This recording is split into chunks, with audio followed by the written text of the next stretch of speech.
what that suggests is that after injury, right, naturally, basically injury itself is a big, huge, causes a lot of dopamine response. That's gonna wipe out your D2 receptors for a while, right? That kind of biologically makes sense. Like, I know I just talked about that, like that's the most horrible thing in the world, but if you just assume in a state where you just got injured really, really badly, you need to focus on what you need right now. Like, you're injured and you're hurt, you don't want to worry about how you're going to be 6 months from now, you need to survive first. So it's okay to have your immediate needs take precedence, and it appears that our brains have been set up to prioritize that. So not necessarily a horrible thing after injury, unless those D2 receptors don't come back, right? So D2 receptor activation in the nucleus accumbens alone, so if you just go throw in a D2 receptor agonist, it will acutely, it reduces pain response and makes pain go away. So it actually, this reward circuit activation does even impact, it impacts on whether or not you respond to get away from pain stimuli aggressively, right? So it changes your relief-seeking behaviors. Interestingly, if you take a rodent, and I know this may not be clear that this is what you're doing, but you can play again with viral vectors to change the excitability of your D2 dopamine neurons in the nucleus accumbens. And if you basically make those D2 dopamine neurons unable to inhibit behaviors, you find the rodent shows increased place preference for opiates. If you give them an opiate drug, they're more likely to come back to where you gave it to them the last time. They show hyperalgesia, so they'll pull away from noxious stimuli more. It appears that pain bothers them more. They'll show more escape from lighted areas, so rodents are scared of light, so they will avoid, essentially. They will run as fast as they can away from scary areas. They show more social anxiety. They don't want to be around their peers. Their peers become terrifying. And they show greater consumption of sugar water, so they will go, they're more prone to consuming junk food, right? So in that state, you wind up with an animal that is prone to relief-seeking, reward-seeking, and avoidance of anything scary. Yes? It's the D2. It's the D2 neurons, essentially. Yeah, I wrote this. It's tricky because the way they do it is complicated enough that I don't want to go into it, but but it's the result of it, yeah, of taking out your D2 neurons, essentially. Okay, here's one other recent study that looked at poking at this system. So in this case, they took a rodent, gave it an inflammatory injury, so chronic, something akin to arthritis, essentially. And they used a dopamine uptake inhibitor to increase dopamine input into the nucleus accumbens. So every reward that came in would cause more dopamine release. So it really amplified the overactivity of your dopamine neurons. So what they found is right away, right after they put in this drug, the increased dopamine blocked hyperalgesia, so it made the animal not respond to pain so much, right? So great, short term, right? They blocked, and that effect was mediated by D2. So long as those D2 receptors were there and could be activated, the animal responded less to pain and didn't react to painful stimuli as much. But when they left that in there, so that dopamine reuptake inhibitor, so there was lots and lots of dopamine chronically hitting there, it made the animal more likely to develop persistent hyperalgesia. What that means is over time, the animal became more and more and more reactive to pain than an animal that didn't have that extra dopamine input. And that effect was blocked either by D1 or D2 receptor antagonists. So if you could stop that learning that was happening in those circuits, you didn't get that long-term chronic pain. So what's going on here? Acutely, dopamine's activating these D2 receptors to slow relief-seeking behaviors, right? Decreasing that relief-seeking response. But chronically, it's activating your D1 receptors. It's going to activate your anti-reward circuits through your D1 receptors, right? So you're getting lots of input on those. You're going to increase your stress response. You're going to worsen mood. That's going to amplify your pain signals, make you more responsive to pain. It's going to desensitize and downregulate your D2 receptors. It's going to eliminate your brakes on your relief-seeking behaviors. So you're going to respond, pull away as soon as you can when you have that painful stimuli.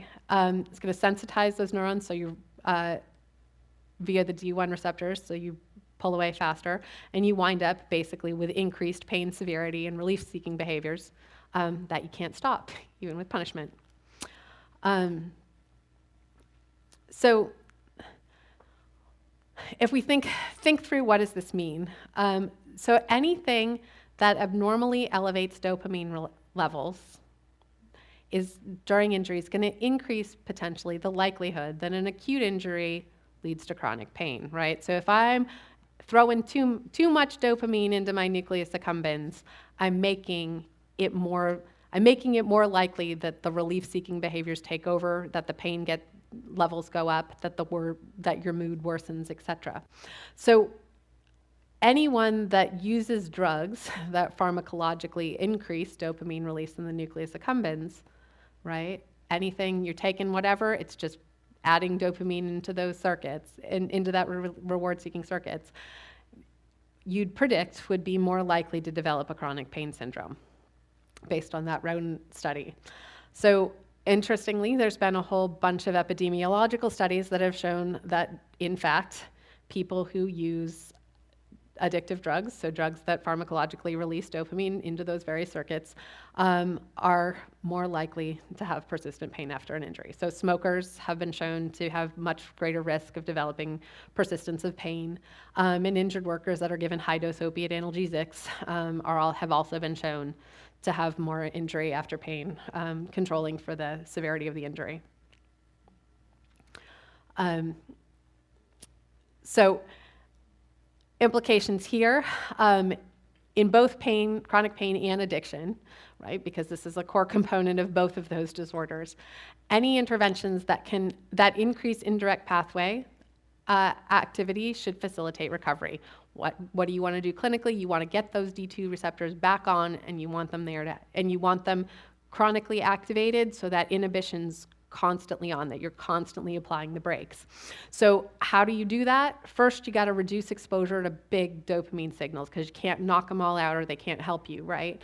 So you want to limit your use of addictive drugs or medication. You want to get the junk food away. You want to get rid of the fast-acting analgesics, all the things that dump dopamine into that at abnormally high levels. And that's going to prevent desensitization of the indirect pathway.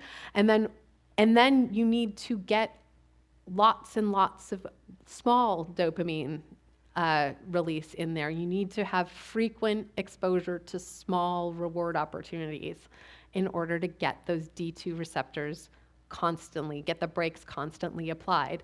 And so helping people increase their exposure to small recovery-focused rewards is going to increase activity in that indirect pathway, which not only is going to help with other behaviors, but we know from those studies is going to decrease the pain response, right? So besides improving function, making your life better, et cetera, this is going to help you not use drugs compulsively, help you not compulsively relief seek, and make your pain go down.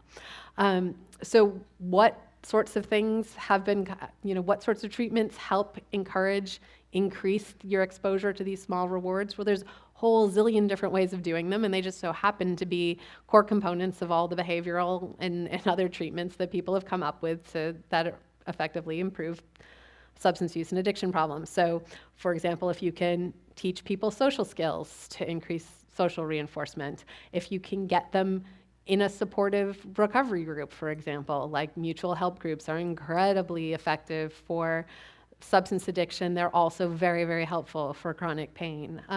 You teach people problem-solving skills. When people have problem-solving skills, every problem is an opportunity for reward, right? Because if you're good at solving problems are reward opportunities. You can make your life better by finding a solution right then and there. And I can say, I worry there are a lot of people that can kind of develop that sort of behavior, which might be why it's hard to get doctors to come to your meditation retreats, because they're so addicted to solving everybody's problems that they can't take time out to go do something else. But problem solving can be very, very reinforcing, something that's trainable, skills building. Effective emotional coping, if you can teach people coping skills, different ways of thinking, reacting to negative affect, that helps function, that makes every bad mood, every negative thing that's ever happened to you an opportunity for reinforcement. All of that's going to send little pulses of dopamine into your nucleus accumbens, damp down those D2 dopamine receptors, and make it reduce your pain. Just to point out, cognitive behavioral therapy programs, which are highly effective for chronic pain and addiction treatment, they share, for the protocols for both substance use and chronic pain, share common skills training elements that really focus on increasing that lots of small little rewards all day long kind of training. So coping skills training, reframing, so taking bad things and making them seem not so bad, problem solving skills, social skills, behavioral activation, so getting people to engage in alternative reinforcing activities. So like classic example is, when you're craving cigarettes, you do some deep breathing and that makes the anxiety go away. Simple things like that. And then really building social networks that encourage wellness and recovery. And I would just emphasize that this piece right here is the part that seems to matter most for long-term addiction recovery. I expect that it is likely highly important for chronic pain treatment, but to my surprise, I don't feel like there's been a groundswell of work around creating those pain recovery networks, so I think that's something that's missing, but something that healthcare systems could in fact encourage if they so desired. And I'll talk a little bit about some models that I've seen sites come up with that help with that as well. But making sure, the thing I point out is that social networks that really help support recovery and focus on wellness behaviors and help people, not go in towards the quick relief seeking behaviors and that sort of stuff. They provide social reinforcement, problem solving help, all the things that you need with another person at the back, right? It's just like doing team-based care. You've got somebody else to check on you when you're not deciding, making good decisions for yourself. Okay, so take homes from this. Acutely, we know injury is going to overwhelm our indirect pathway neurons, like in drug addiction, and it's going to promote compulsive relief seeking, but that may be just fine, right? It's going to ensure rest to allow healing. So not necessarily a terrible thing. And I would argue, while they're all gone anyway, while you have no D2 receptors, it's probably adding some opiates on top of that, short term, couple days while you're doing the healing. Why not? They're not there anyway. You might as well not suffer, right? You're going to reduce the learning by reducing the pain there. But if that system remains overwhelmed, then you're never going to be able to inhibit those relief-seeking behaviors. You're going to get stuck in that rest. You're not going to be able to do your recovery-focused behaviors, which are going to be uncomfortable. So at that point, then your opiates stop being helpful, right? Because they're going to knock off your D2 receptors to a large extent, right? They're going to make you like a smoker or somebody who eats a lot of junk food. It's going to be that much harder to get better. And so anything you can do to try to damp down the drug use and the junk food consumption, once you hit that recovery phase, once you're past that acute injury healing phase, I think should make it a little bit easier to get people off. And then really focusing on enhancing your indirect pathways should make it a lot easier to focus on long-term benefits. Okay. All right, I'm going to go through this really quick because it fits better with this part than the next part. And I'll hopefully do it quick. So other piece to pay attention to is ongoing overuse of addictive substances also leads to dependence. And by dependence, I mean that your brain, one, activation of the direct pathway is going to lead to worsening mood and an increase of stress response systems. But the other big piece of this is that our brains are designed to adapt to whatever our environment looks like. So our brains, the more a drug's on board, the more our brain starts to to adapt so that it responds normally while the drug is there. What that means is it readapts itself so that when you take the drug away, you're going to get symptoms opposite from those of the acute effects of the drug, right? So if opiates cause analgesia, when the drug starts to go away, you get pain. If opiates cause euphoria, when the drug starts to go away, you get dysphoria. So generally, generally the effects of the withdrawal symptoms are unpleasant and stressful, and they can be downright dangerous with some drugs, like seizures in people in alcohol withdrawal. The tricky part when we're talking about reward-seeking behaviors is that withdrawal symptoms can very easily become a trigger for drug seeking, right? Because if you're experiencing withdrawal symptoms, the one and only thing that will make your withdrawal symptoms go away immediately is using more of the drug, right? So people will learn to use the drug to relieve their withdrawal symptoms.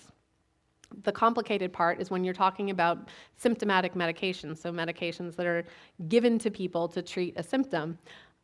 The withdrawal symptoms are going to look just like the symptom that the drug was originally taken to relieve, right? So if I give somebody has pain, I give them opiates to stop their pain, they become dependent, they start to come off the opiates, their pain goes up, right?